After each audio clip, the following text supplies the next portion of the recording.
The End of Care, Life Giver by Jamie Bastello. Chapter 2. Sage. Sage is keeping me company this morning, and I suppose in my deep feelings of grief and isolation, I shouldn't mind that he keeps dropping little bunny pellets all around. It is literally one of the most irritating things for me because I'm obsessed over clean floors. But in this state, it is like an affirmation of life, forcing me to get up in the morning and start my day by cleaning rabbit poop. Basil and kale are the worst about it, really.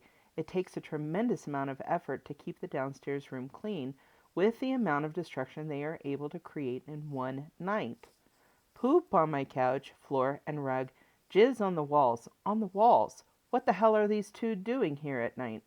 But the last week, I've had to start locking up Sage in the downstairs bathroom because he keeps humping my leg. I mean, incessantly following me around to hump my leg. All of this to remind me that I'm undersexed, undersupported, and underloved. Heaven assures me this is not the case, but some mornings I find it difficult to see. I suppose this is everyone's challenge, to see what seems invisible. I go to my refrigerator. Empty. I look in my bank account. Overdrawn. I look at the state of my gas tank. Almost empty. All of these things seem to be what reality is. My mother, dead. Vincent, dead. No job, no money, no support. And yet, heaven taps me on the shoulder and says, "Don't look there, look here. Don't look at it like that, look at it like this." Because I can't see what heaven can see. Heaven can see that I am supported by 1,000 angels. "Oh, Mary," my mother once said, "if you could see all the angels, the thousands of angels around you, you would never be afraid again."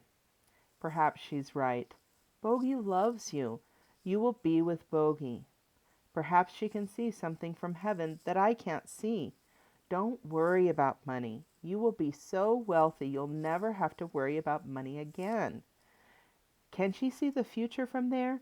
Can she see the beauty still left in this world when I struggle to make sense of it? The New Mexico Gas Company came on Monday to tell me that they were turning off my gas today. My mother died. I have to switch it into my name. I looked at him in a calm tone. "Oh," he said, "I'm sorry for your loss. Do you have a lease or something?" He sympathetically responded, "Yes, I have the deed. The deed is in my name," I said. "Then just take that to the office and have them switch it over. But I would do it today so that you won't have a disruption in service." He nodded his head and handed me the notice. I looked at it and contemplated what to do. Mom chimed in. "Wait until tomorrow morning. It'll be better to do tomorrow." I had learned by this point that she probably had a good reason for the advice, so I agreed. I thought about how I wouldn't have even had the townhome in my name if she hadn't told me to put it in my name. I was lying in bed one morning, halfway between dreaming and waking, when she came. She talks to me a lot in this state. "Put the deed in your name." I was like, "What? I don't know how to do that. Can I do that?" "Yes," she insisted. "Put the deed in your name. This will protect you and the townhouse. They will not be able to touch it or you. You will be safer here." I thought it was curious. I wasn't even sure I could do it. But as the executor of the estate, I was able to sign the deed into my name. I now saw why this was important, not only against the mortgage servicer, who refused to put the loan into my name as the successor, but also because I needed it to keep my utilities on. Wow, that had to have been really her talking to me. I found it shockingly miraculous. So now, when she is telling me to go, so now when she is telling me to wait to go to the New Mexico Gas Company until tomorrow, I thought I'd better listen. So the next morning, I went to the New Mexico Gas to see about switching the account. When I walked in, there were 2 available windows. I don't know why I chose that window to walk up to that morning. Just a feeling, I guess. I approached the woman I approached the woman, a very sweet Hispanic woman, looked at me. Can I help you? I felt nervous. I didn't have any money. And when I mean any, I mean my account was overdrawn, and I wasn't sure how this was going to go.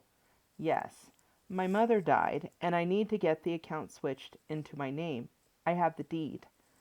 I slid her the deed under the window. The woman calmly looked at the address, and then looked up the account on her computer. Miss Nielsen was your mother? I teared up instantly. Yes. She looked back at me. I loved your mother. She taught all three of my sons at St. Michael's High School. We were so sad to hear of her passing. Tears began to billow up out of my eyes. You remember my mother? She nodded. Oh, yes. She was a very kind woman. I always liked her. I'm so sorry for your loss. I drew in a breath, trying so hard not to start blubbering right there. Yes, she was. She was my best friend. I miss her very much. She could tell that I was starting to get emotional. Well, here, let's see what we can do.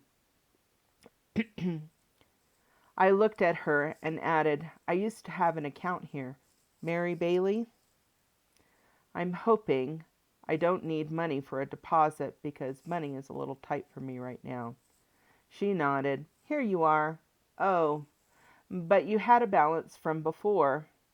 That's okay. I'll just add it to next month's bill.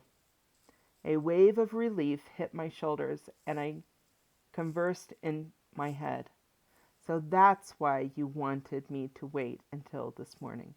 I was supposed to talk to this particular woman. Thanks, Mom. I let out a little sigh of relief and heard, Okay, you're all set. And again, I'm so sorry about your mother. We all just loved her.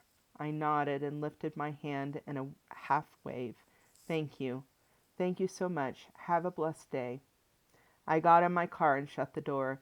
I sat there for a moment and then just felt it welling up until I threw my face into my hands and sobbed. Thank you, Mom. Thank you for helping me. Thank you, Jesus. Thank you, Jesus.